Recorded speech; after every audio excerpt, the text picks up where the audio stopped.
षड्रिपुषडूर्मि षड्विकार हर सन्मुख षण्मुख जनक विभो साम्ब सदा शिव शम्भो शङ्कर शरणं मे तव चरणयुगम्।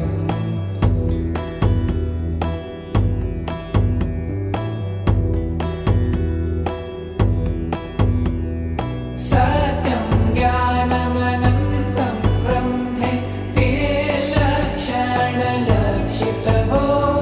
साम्ब सदा शिव शम्भो शङ्कर शरणं मे तव चरणयुगम्। हा हा हू हू मुखसुरगायक